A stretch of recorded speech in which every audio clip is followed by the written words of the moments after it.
Alright, I got a new video for you. Been a minute since I've done one like this, and these usually, you guys seem to like these, so I'm making one. Today's video is going to be about reviewing the whole Lunchables issue. So for those of you who know, about a month ago in April, Lunchables kind of like blew up just a wee bit because, they have lead in them. No surprise! But they're still on the shelf and people are still feeding them to their kids most likely, so let's review! Also, I'd like to note real quick that I'm not knocking any parents who feed their kids quick Lunchable snacks. I'm just simply trying to point out nutritional facts here. But I'm not knocking any parents, just trying to do the best they can. As always, I have looked into this and read about it, quite a bit of, I guess you could say research into it. But I'm just giving the quick screenshots to kind of like highlight points for visual aspect. So here is a list of 13 ingredients with concern, okay?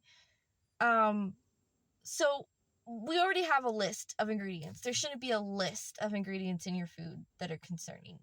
But let's just start with, the fact that it's got a high amount of sodium and sodium nitrate. And as you see, why not to eat Lunchables? The Lunchables and similar lunch kits that we have tested contain certain levels of sodium and harmful chemicals that can lead to serious health problems over time. The USDA should remove Lunchables from the National School Lunch Program to ensure that kids in schools have healthier options. They're too high in sodium, but especially for kids, and yet kids are the main audience that they are aimed at. Consumer reports find Lunchables contain significant lead, cadmium, sodium. Please note that this is all just recent. This is April 10th of 2024. That's this year. So it's not like it's irrelevant. Now, what is cadmium, you may ask? It is a toxic, heavy transition metal released as a result of industrial and agricultural activities in soil and water. It can be found and absorbed. Okay, but what we're saying here, it shouldn't be in the food. It's in cereal products, vegetables, nuts, starchy roots, potatoes, meat products. Due to their high consumption of cereal, nuts, oil seeds, vegetarians have higher dietary exposure, so they are saying. Now, what does cadmium do to your body, you may ask? Breathing high levels of cadmium damages people's lungs and can cause death. Now, you might say, oh, well, I'm not breathing it in, I'm just eating it. Exposures to low level of cadmium in air, food, water, and particularly in tobacco smoke over time may build up cadmium in the kidney and cause kidney disease, fragile bones. Cadmium is considered cancer-causing. More poison in our food. Are we even surprised? Now, food or drinks contaminated with levels of cadmium are rarely seen in foods, but they can cause stomach irritation, abdominal cramps, nausea, vomiting, diarrhea. And after eating food contaminated with cadmium, if consumed over a long period of time, can cause kidney disease and weaker bones, which we've already reviewed in a different section on Google. Most of the cadmium in your body is stored in your kidney and liver. It can stay there for many years, and your body can change cadmium into a harmless form.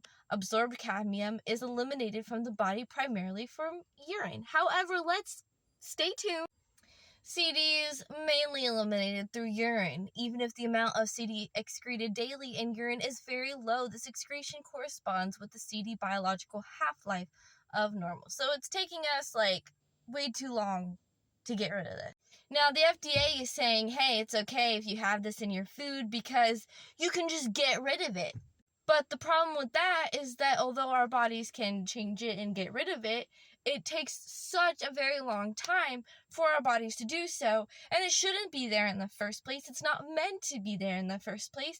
It can cause cancer, kidney damage to our livers, all kinds of damage for something that's not supposed to be there, and it shouldn't be there, and it's in our food. And not only that, it's in a food that is specifically aimed and targeted at children and easy school lunches. The New York State Department of Health also did a little article on this if you want to read it. Cadmium in children's jewelry. New York State Department of Health. Eating low levels of cadmium over a long period can lead to kidney damage and also cause bones to become fragile, break easily. Exposure to cadmium in the air, yada yada. Basically, it's on repeat is my point. It's repetitive. Everybody's coming to the same consistent answer. It shouldn't be in our food. So I would love to know your guys' thoughts and opinions on this. Let me know if you're going to continue to eat Lunchables or feed them to your family and loved ones. What your thoughts are about these chemicals and the things that they are putting in our food. I just love hearing your thoughts and opinions. And let me know if you want to see more videos like this. Bye!